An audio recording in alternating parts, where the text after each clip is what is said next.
If you're constantly asking yourself, where is price going, but still can't figure it out and you're struggling with profitability as a result, this video will be perfect for you. So to answer this question, you have to ask yourself this question: where is the overall objective in the market? Now, this concept has done wonders for me in my trading, and I am confident it will do the same for you. So the overall objective is an area of price that the institutions are looking to target before a potential reversal may take place. So we can see that we are making higher highs and higher lows on this time frame. We are interested in buying price at the most recent level of demand to continue with the overall direction of the market. However, how do we have the confidence that price isn't just going to roll over to the downside, but yet follow suit with what we want it to do and actually make a higher high into our overall target point? Well, we have to understand the overall objective. Has price already come into it, or have we yet to come into it to where we have room to go to the upside to fulfill it? Well, let's look left and see what we're doing, because we are currently in a bearish downtrend. Well, price has swept equal highs, buy to sell, created that lower low, has come back up, swept descending liquidity, created that buy to sell again, and mitigating the sponsored move and also filling the imbalance. In the process, we create this inside supply, which we'll talk about in later videos, but more or less this last buying volume, buy to sell to continue with the overall direction of the market, that creates the overall objective in the market. That is where the institutions are likely to target, because not only is it within structure and it's at premium price, but also because it has confluence behind it, as just discussed. So price has not come up into that objective as of yet. We have stopped and started to pull back. Therefore, we can have the confidence that the overall objective has not been met yet, to where this demand is actually very much valid to create that 1 to 4.5 risk to reward trade for us, which we did catch very beautifully. But then can we actually be selling it at these levels? Well, this is where we just have to scale back out to a higher time frame to see if there's any objective sell side to take this short. And we can see that there actually is, because we are actually higher time frame bullish.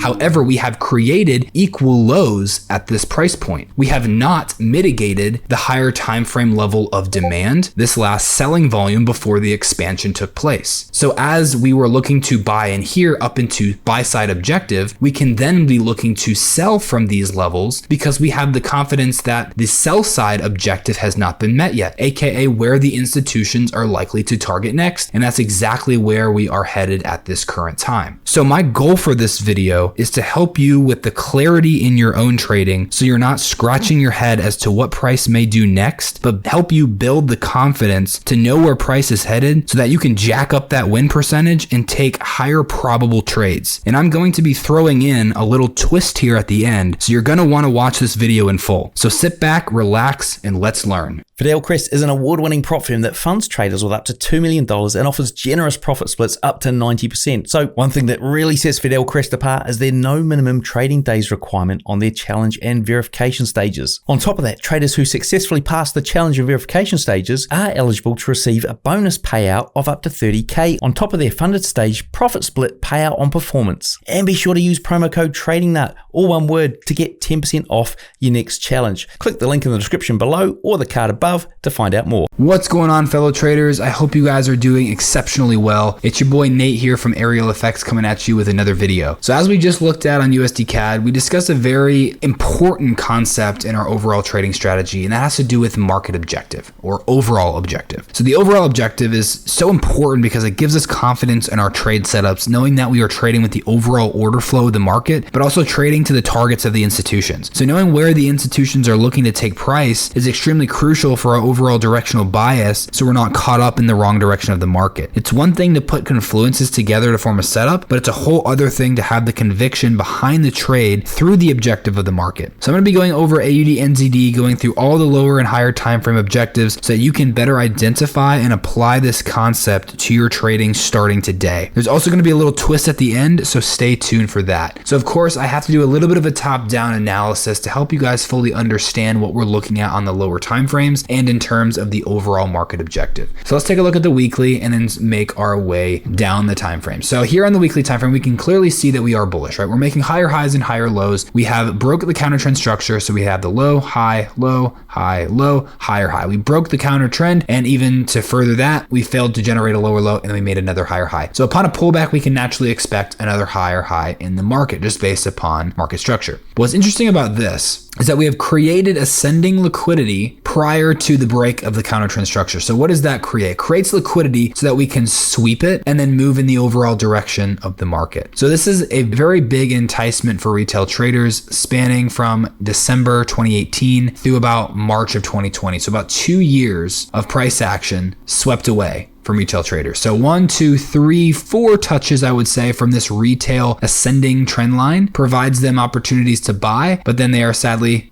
awakened that they swept their liquidity. Market makers came into the market, took their stop losses, and then moved in the overall direction of trend. We actually swept 2015's low as well, creating the all-time low for AUD NZD. So let's scale in to the daily time frame and see what's going on. So of course, we swept that liquidity, creating that sell to buy, but also created the break and retest. So all these retail traders who were trading long from this level were not only selling below the break of the trend line, but also upon the retest of the trend line as well. This is also an area of supply. So we came back up into that supply, failed to generate a lower low, and instead made a higher high in which we broke the structure. So that will act as very good demand for us to come back into and mitigate. And that's exactly what happened here. We had the overall pullback after creating that higher high. We mitigated that repricing event. We had the reaction from it. Again, failed to make a lower low from this prior low and then made a higher high. So let's scale into what is exactly going on in here. So we had the initial reaction. We actually accumulated lower time frame. Then we started this sort of counter trend retracement. So we had 1 drive, 2 drives, 3 drives, and then we broke the counter trend here. And again, we failed to make a lower low. So this is essentially, we bottomed out, we had a reaction, we failed to make the lower low, we came into demand, and then counter trend here, we broke the counter trend structure, failed to make the lower low, and then the higher high. And that's where we really started the overall uptrend of the market, right? So scaling back out to the daily time frame, that last selling volume that failed to generate the lower low that created the higher high, 1.05, also a psychological level, would be that interested level that we wanted to see price come into upon an overall pullback to create that higher low to then make a higher high. So that's exactly what occurred. And if we scale into a lower time frame, we will also see the manipulation prior to coming into this level. We want to be shaking retail traders out of the market before these higher time frame levels are met, before these institutions can place their large sums of orders here to have enough liquidity to then drive price higher time frame, thousands and thousands of pips to the upside. So how do we do that? Well, they create higher time frame liquidity. We have equal highs. We see price break out, enticing retail traders to buy upon the breakout. We come back down, sweep their stops. Also at the same time, causing retail traders to break out of this support, enticing them to sell upon the breakout. And then we push back to the upside, take their stops, which is probably resting above that high. So in the process, it's a buy to sell, mitigate to buy, right? And now we just pull back and we just continue with the overall trend of the market because we are overall bullish as noted before. So let's scale into a lower time frame and just see where price is most likely to head. Well, obviously we're lower and higher time frame bullish now because we have broken the lower time frame structure to the upside, and we can see on the higher time frames we are extremely bullish as well. We swept equal lows, sell to buy into a level of inside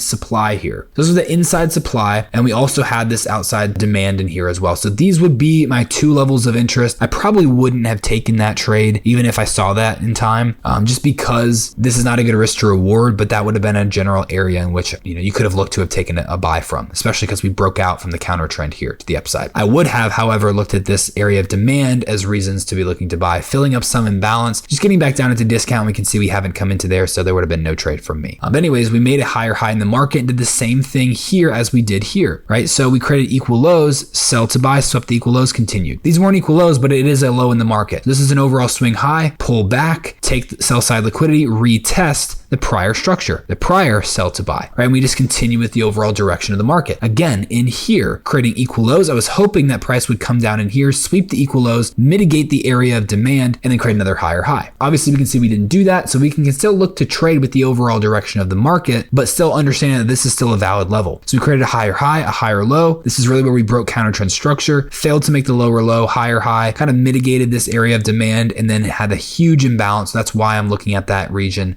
for continuing continuations to the upside. So, how do we know that price hasn't already come into an overall objective to begin with? How can we have conviction and be confident in continuing to look to buy this? Well, let's put market structure aside for a second, right? Let's put the lower and higher time frame, the fact that we are in a bullish market aside. Let's take it from the other side of the market. If price is going to sell off, where is it likely to come into before doing that? That is what creates the overall market objective. So that's what we need to be thinking about when trading, whether we're buying or selling or whatever, right? We need to be looking at areas in which price could potentially reverse from us. So just like we saw on USD CAD, we saw that level on USD CAD, we were buying up into buy side objective, but we also turned around and sold it from that level because we had sell side objective to the downside. In this particular example on AUD/NZD, there is no sell side objective because we are lower and higher time frame bullish. On USD CAD, we were lower time frame bullish, semi higher time frame bearish, but then higher time frame bullish, which is why we were able to kind of play ping pong with it. But in this case, there is no excuse for price to push any lower, right? We've already mitigated the area of objective. Now let's just say that, there was an area of interest right in here, right? So this is buy side objective for this region and price didn't come down into that level. Let's just say we created equal lows, we bottomed out, and then we just started a little uptrend. Then I would say that we can be looking to buy up into objective, but then turn around and sell it into the higher time frame objective in which we didn't come into, but obviously we did come into it. So there's no sell side objective, so that we shouldn't be looking for sells at all because we're higher and lower time frame bullish. So with that in mind, now the next step is to ask ourselves, okay, where are the institutions most likely to take price next before a potential reversal is seen? So not to say that we're going to reverse, but where could we have a significant reaction to maybe where we break the lower time frame trend and have an overall pullback, right? So now we just have to take a step out. Let's go to the daily time frame and see where that could be. Well, we are in an overall bullish market, so you can definitely hold a runner into a higher high, probably at least 1.15, 1.16, 1.17 psychological levels just above this previous swing point because we are overall bullish. This would be more of a higher time frame trade. However, if we do go short, let's just say we do, right? We're not looking for shorts because we're higher and lower time frame bullish, but if price is going to go short, where would that be? That would be where price in this particular example would fail to generate a higher high, but instead make a lower low. And that would be from the level of the demand to supply flip.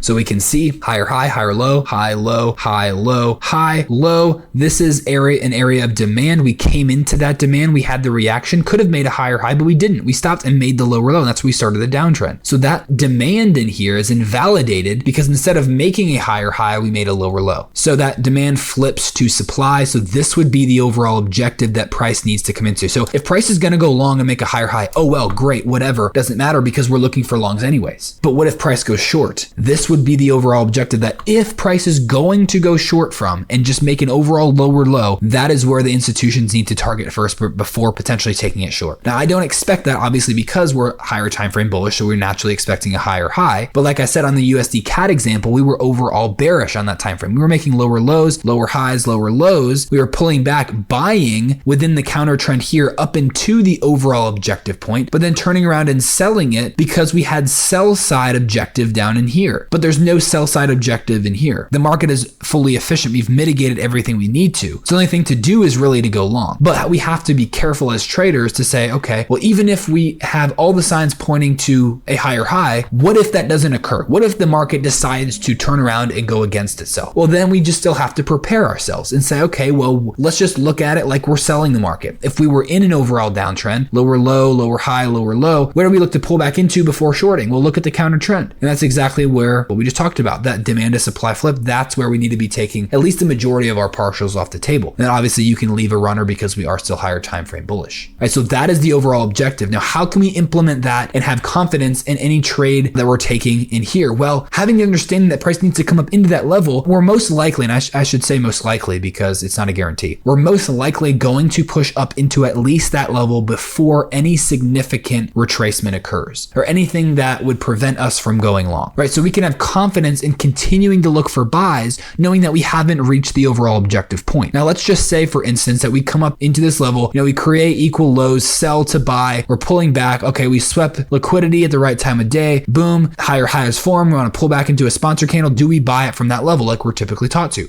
I mean, you can, because the setup is there in terms of the confluences, but in terms of overall objective, it wouldn't be as highly probable anymore because we've already come up into objective. So I think that is why a lot of traders still lose, is because they don't understand where price is actually going. Also, what we could say is, what if we get, equal highs that are run and we go like this and we break the lower time frame structure? Are we just going to take price short? I mean, sure, you could sell it into an objective point if there is one. In this case right now, there is no objective point. Let's just say there is. Let's say it's right there. I'm just going to make it up. But then you could be looking to sell it into that level to then look to continue to buy it. But having no concept of objective, many people would look to sell it here. Price would just go like that and they would get stopped out, having no understanding that the overall objective, no matter what price is doing in here, always points to that higher time frame objective point. So we're most likely at some point going to come up into that, whether it just be a very swift higher high, higher low formations all the way up into it, whether we have an overall pullback like I'll talk about in a minute with this area, whether we just consolidate and chop around, break out, fake out high, fake out low, whatever. Overall, we most likely at some point will come up into that level within this structure. Now, obviously, if we just get an overall break, well, then it is what it is, but that's not probable when it comes down to this particular pair at this particular time. So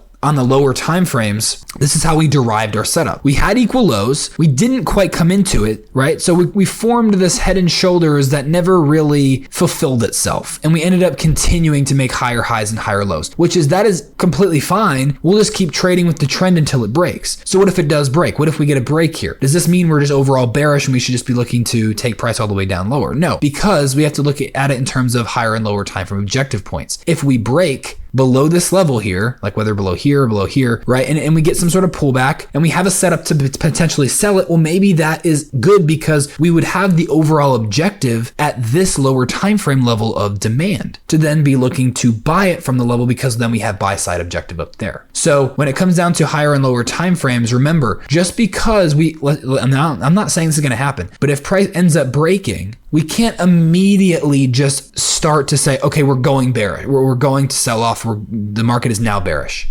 We can't say that because we have to zoom out and having the understanding that this is the low that generated this high. This is all intermediate lower time frame structure, and we can continue to trade with this structure until it breaks, right? That's fine. Even if we have a lower time frame objective, we can still continue to trade it if there's confluence with it. Right? So if price ends up breaking, I'm not treating this as a break of structure. I'm treating this as an overall retracement to then continue to buy it from this level, because this is one expansion, one pullback. This would be one expansion, one pullback, and hopefully that one expansion into the high here, into that objective point. So that's why this level is still valid. Now on the lower time frames, what we're noticing, and I'll just scale into like the 15-minute here, is the fact that we failed to make a lower low. We made a higher high. So we're continuing to look for buys, right? We can see that the counter trend was broken. Low, high, low, high, low, high, low. Kind of a higher high. We failed to make the lower low, and that's where we started to push higher. So creating this imbalance, we have our last point of demand, our last selling volume before the higher high was created. So that is likely where price should come into before continuing long, and that's exactly where it did. We created a channel, enticing traders to sell from the top channel here, which ultimately they lost because price is now up there, right? But also to buy with this channel at the support, 1 touch, 2 touch, 3, they look to buy it, then price sells off, takes their stops. If people were selling it upon the breakout here, maybe the breakout or even the break and retest, well, they're unpleasantly surprised that it now went long and the retail loses. So all signs point to retail getting screwed over all the time. Right? It's just a matter of when and where that's going to occur. But having that understanding, we can see that we came into that lower time frame objective point and we had a reaction, failed to generate any lower low, and instead made a higher high. So this imbalance that was formed, also the last selling volume in here, is really where you'd be looking to take price long. So I had 1.0970 because we have the imbalance, but also I guess you can classify this last selling volume as an area of demand as well. We only came into this one and we can see higher high, higher low, and that's where we started to react and make that higher high. So we can be confident that we haven't come up into an objective point yet. So we can have that conviction that we are going to make a higher high. We also had at the same time relatively equal highs there. The overall objective is at that level, and that's where we're going to be looking to target. So the twist that I mentioned earlier is normally when you're watching, in this case, a YouTube video, you're trying to gain some additional knowledge and get some value into your own trading. Normally what people would do is go over some sort of hindsight based example. And that's what is typically done. And that's what I do as well. well, because hindsight-based examples, even though, for instance, like we took this trade here, and I can even show you, that's exactly what we took here in our VIP Discord channel. AUD/NZD moving slowly but surely, had that update from our updates channel, and obviously we had the analysis that was sent out prior. So that was sent out. However, even though I'm going over it in hindsight, it still helps you to understand the material to say what works, what doesn't. Here are some examples that have played out. Here are some examples that haven't played out. And let's learn the reasons why we're looking to do what we're looking to do, or whatever the concept is being taught. In this particular example, the overall objective. So I'm showing you, lower and higher time frame objectives, on USD CAD, on AUD/NZD. However, the twist is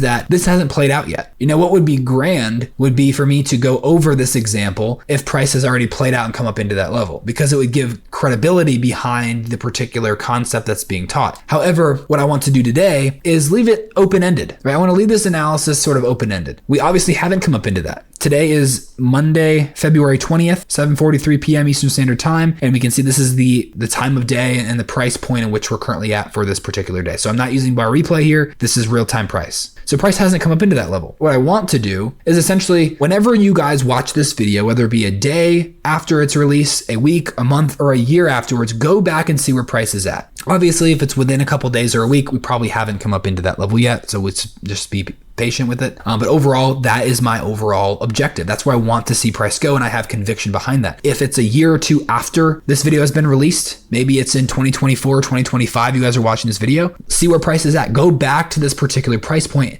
and look at the analysis and see what happened as a result. And obviously I can't guarantee anything, because obviously the markets are never 100% guaranteed. I do lose trades too, just like you do, just like any other trader does. But the probability is with me because of the overall objective concept, the overall lower and higher time frame order flow, and the individual components and concepts that make up my smart money strategy system. I'm going to leave it open-ended to say, let's see what happens, right? If it ends up coming into that level, great. It just shows the credibility. So it kind of maybe provides you peace of mind if you're on the edge about wanting to know more about smart money concepts, but you're not sure if it's really the right fit for your trading personality. Well, smart money concepts, in my opinion, the best trading strategy to trade, because it goes with the overall logistics and understanding of the market, of the underlying nature and components of what drives, really any asset class in any market you can think of. Let's see what happens from this particular level, and we'll go from there, leaving it open-ended so you guys can see what is going on. So drop down in the comment section what you think price will do. Do you think we will reach 1.1240, or do you not think it will reach that particular level? And